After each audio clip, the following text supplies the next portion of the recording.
Welcome to Confessions of a Parent Coach.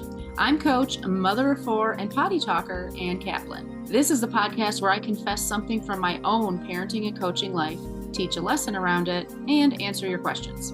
Even we parenting experts are far from perfect, and the real magic happens when we get down with all that imperfection. We get into the gritty side of parenting here, so earbud up and dive in. What is up, podcast listeners? I am very pumped to be with you again today. We are going to be talking about a topic that, if you saw it in the title of today's episode, you might have been like, what is she talking about? And that is having the wrong rules the right way. What the heck does that mean? What am I even talking about? I'm going to tell you. Having the wrong rules the right way. What do I mean by the wrong rules? I'm going to give you an example because, hello, this is Confessions of a Parent Coach. So, time to step into the confessional, right? And if you're watching the video today, you will see that I am wearing a hoodie. I do not have any makeup on. I have not brushed my hair today. I haven't brushed my teeth yet today, but this is a topic that came up in my coaching group. And I was like, I got to talk about this. And I'm on fire about it. So, here I go. So I'm really excited to bring it to you. I love when something comes up organically. That way I know it's going to mean a lot to you because it just meant a lot to someone in my group, and everyone in my group is a parent just like you. So if you're thinking about this group that Ann keeps talking about, what's that all about? Do I belong there? Probably not. Actually, probably you do. The group is for anyone, essentially anyone who's not a dad. You don't even have to identify as a mom. You just can't be a dad because it's no boys allowed. It's our little clubhouse. And we have parents with kids of every single age. We have parents who are empty nesters. We have parents of infants, toddlers, everything, because what you will see if you join the group is how universal our challenges are. And the topic we're talking about today is a great example of that. There was a mom on the group call today who has a 3-year-old and a 5-year-old, and she was listening to me coach a mom of a 17-year-old, and it brought up all these really great questions and concepts for her that then inspired her coaching questions. So I will tell you a little bit more about that as we go along, but the group is for you if you're a parent who wants to up level your parenting, who wants my support all through my entire career, because the group is a lifetime program. You pay once to join, and then you're just in it for free until I retire. And for anyone who wants to just have community and support and have me in your corner indefinitely, you belong in the group. It is awesome. But moving along to my confession. So I have the wrong rules, I think the right way, with my kids around drugs. So in our family, you may already know, we have an older kiddo who is struggling or has struggled with addiction. He's not struggling now. He's been sober for several years and doing amazing. He just graduated high school. He's about to start off in college, but he really tanked in the beginning of high school.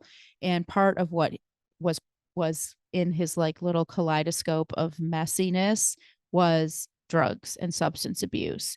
And I never thought that I was going to be the kind of parent who had super strict rules about drugs and substances. Like, I used to say stuff like, I'm not an idiot. I know my kid's going to smoke weed, whatever, as long as they are doing okay in school and aren't getting in trouble and it's not like affecting their bottom line. I'm just going to, live and let live. That was what my approach to drugs was going to be.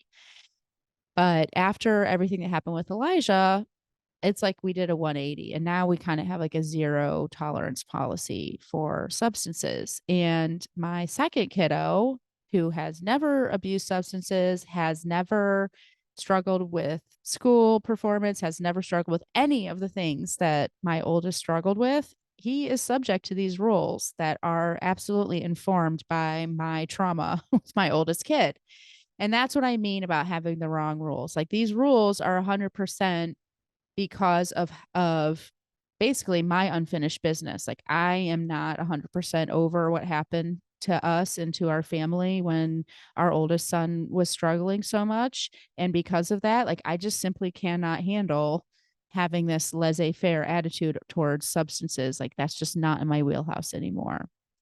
And so that's what I mean when I say that I have this rule that's kind of like the wrong rule. Like if I were 100% healed, if I were at my baseline, if I were chill, I probably wouldn't have this rule. My rule would be different. It would probably be much more of that live and let live attitude that I originally planned. That was what my natural, organic, intuitive feeling towards substances was before I experienced that roller coaster. But I'm not. I'm not 100% healed, and so I have to have this wrong rule. And here's what I mean about for the in the right way. Not the right reasons, it's the wrong reasons, right? But in the right way. So if you've been working with me, if you've been reading my emails, if you've been listening to my podcast, you've heard me at some point or another mention relationship-based parenting. This is where we really look at ourselves in relationship with our child. So if you have multiple children, you're in multiple relationships, obviously. And we really, instead of looking at this like one size fits all approach to parenting, and instead of looking at having these sort of like blanket rules in our house or anything like that, we really looking at like, I'm in a relationship with this person. How do I show up in this relationship? And because I am a human being, that means that when I show up in my relationship with my children, I'm not going to be perfect. I'm going to be a fallible human. And this rule that we have in our family about substances is a really great example of that. Because I'm a fallible mere mortal, I can't, this is one of those areas where I'm not able to show up in this totally neutral, amazing, organic, earth mother goddess way that I want to be. I just can't. I'm not there yet. I've got my own unfinished business because I'm a human being. Right. And so all of a sudden, when we decide to look at our parenting from this relationship based approach, we have the ability to navigate our dynamic with our kids with a lot more humanity. And that shows up in a myriad of ways, not just in this one example that we're talking about today, not just in the substance abuse or wrong rules, right way kind of department, but in all different ways. I'll give you a couple of examples. Like all of a sudden we show up in our relationship with so much more humanity. Well, that means being able to show empathy and walk alongside our kids when they're struggling, even if their struggle is in result of a consequence that we've given them. So I could say to my kiddo, well, I gave an example today in the group actually to a mom who was saying, like, my kiddo is not really managing their money very well. And I keep getting these messages from them saying, like, hey, I'm in the checkout line to buy this sandwich, but I don't have enough money on my card. Will you put more money on my card? And, we talked through like, this kid's probably not going to be able to learn a whole lot about money if money just kind of magically appears in their lives. They're not really having a true experience with money. So we need to have some boundaries around money and be able to say, like, oh, that stinks. It looks like you can't afford to buy that sandwich. You might not be able to afford it today. That's too bad. And not put money on that kid's card, not, rescue the kiddo. And when we talk about relationship based approach, if we're really present in relationship with this kiddo, we can be with them in their pain, even when their pain is as a result of the consequence that we've given them, not putting money on their card, that boundary we set with them. We can also still sympathize and empathize with them when they are really upset, even when they're upset with us. We can still be there because all of a sudden we're using this relationship based approach instead of this, like, I'm supposed to be perfect, one size fits all. This is what a parent is supposed to do in this situation. It's like, no, this isn't what a generic parent should do in this generic situation. This is what me, the individual, this human person will do in this specific situation with this other human person, which is my child who I see and attune to. It changes everything. That doesn't mean that we don't benefit from learning. I mean, trust me, if you're in the group with me, if you're working with me, you're going to be learning a ton of what does authoritative parenting look like? How do we set boundaries? What are good communication skills? What are good consequences for kids? What do we do when we get upset? How do we calm our nervous system? Lots and lots and lots of these general, informative, experiential, and skill building conversations. But when you kind of filter that through that relationship whatever filter, Now we take that information and we make it super specific, super unique, super customized, super personalized. We get to be ourselves and be a human being. And let's bring that back to this whole having the wrong rules the right way. I have had conversations many times with my second kiddo who's like, basically has confronted me and said, you had this really hard experience with my brother. And because of that, you've set all these really strict rules about substances. But like, I've never abused substances. I've never been in trouble. I've never, failed a class. I've never done X, Y, and Z. I feel like you guys are subjecting me to these rules that are really unfair because they are really about somebody else and not me. And because we're work so hard on this relationship based approach, I'm able to 100% validate what he's saying without feeling like this need to fix it, without feeling this need to do something that I'm simply not ready to do or I physically cannot do. I can say to him, "You're 100% right. That is true. And here's where the right way comes in." I can say to my kiddo, maybe I'm crazy. Maybe I'm being too strict. Maybe I'm overreacting. Maybe you would never do anything wrong with substances. Maybe it would make no difference at all. Maybe introducing substances back into our family would be no big deal at all. You are 100% right. And I just can't feel comfortable with that. I'm not ready for that. I'm just really, really can't handle it. This is a limitation on me. Like, I can't handle this. And so that's what the rule is for right now. And being able to say that to him and not shame myself, like, well, I better level up because I need to be able to handle it. Otherwise, I'm not being a fair mom. That's not going to help me. It's going to take me a long time to process and assimilate and get over and release all of the experiences that we had with our older son in the beginning. It was really, really intense.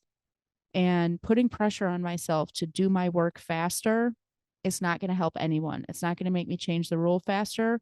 If I did change the rule right now, I would be a basket case about it. And that would be 10 times worse than us just having this rule that I actually can enforce with neutrality and love and empathy and calmness. And it doesn't let me off the hook for doing my work. I still need to do my work and process my emotions and work on releasing and all of the stuff. Just because I don't have a deadline to have it done yesterday doesn't mean that it's not still waiting for me to work on. My work will always be my work. And being in a relationship with my second son allows me to show up as a fallible human and say, this is a way in which I might be letting you down. And this is the best I can do right now. And that's a real relationship. It's not fake. It's not me saying, well, the book says this is what the rule around substances should be. Or the book says that ideally you don't have unfinished business about this stuff. That's bullshit. Show me the parent who has no unfinished business, and I will show you a corpse. That is not real. That's not a real living human being. So it's great to learn that, like, hey, in an ideal world, we really approach our parenting situations from neutrality. We don't get emotionally charged. We really have like no agenda and all of that stuff. That is really great. And sometimes around some topics, we can't do it. And that brings me to the question that I got from a listener today, who also happens to be someone in my group. And her question was about social media. And she said, her kids are young. So this is kind of like a forecasting into the future thing. But she said, I am really concerned about my kids having social media. And what should I do about this? And this was like a conversation we had in the group. So apologies, I don't have like a written thing to read to you today. And as we continued to talk, she continued to say more and more about how she felt about social media. And at a certain point in our coaching dialogue, she said, I think this is really just about me. Like, I have a lot of really triggered and like, reactive feelings when I'm on social media. And I'm starting to realize how social media is affecting me. And so it's making me really anxious about my kids having social media. And when we talked more about like, well, what about social media is really activating for you? And we talked about things like body image and food and, like, all the stuff that the algorithm figures out and then just bombards you with so that you get stuck in the whole doom scrolling and FOMO and negative self-concept and all that stuff. Yeah. Heck yeah. I'm certainly not finished processing all my emotions about my body and food and all the other stuff that the algorithm throws at me. And so I can completely understand where this mom is coming from. And I can completely understand why she might be setting rules around social media for her kids from that place of her unfinished business. Do you see how it can't be that she can't set rules around social media until she's figured out all of her stuff? That doesn't let her off the hook. She still has to do it. She still has to figure out what the rules are around social media, and she still has to work on her triggers and things that are sensitive to her and the stuff that social media brings up for her, and figuring out for herself what her boundaries are around social media for her own use. All of that stuff. It doesn't let her off the hook, but it gives her permission to be a human being while she parents. And now she can sit down and say, okay, here are my values around social media. This is what I feel comfortable with. And it's okay that what I feel comfortable with is informed by my unfinished business. And when her kids protest and get upset with her about the social media rules, which they will, she can say, you know what? Maybe I am being too strict. Maybe this is crazy. Maybe you're right. And I'm just not comfortable changing this rule right now. So this is the best I can do. There you go. The rule stands. You see how this connects to the relationship side of things. See how this gives us permission to be human beings. And I hope that you also see that it really doesn't preclude us from having to do our homework still. We still have to do the work. Because how can you even show up in that conversation and say, you know what, this is the best I can do, and that's okay. My best is good enough, and I'm working on it. How can we even say that to our kids with integrity, with calmness, with neutrality, with self-love, if we're not doing our work? So even being able to hold your boundary and own the fact that it's about your unfinished business and have that be okay is predicated on us doing our work. So I never want you to listen to this podcast and think that I'm telling you, that's your kid's problem. Who cares about them? You do you. That is not what I'm saying.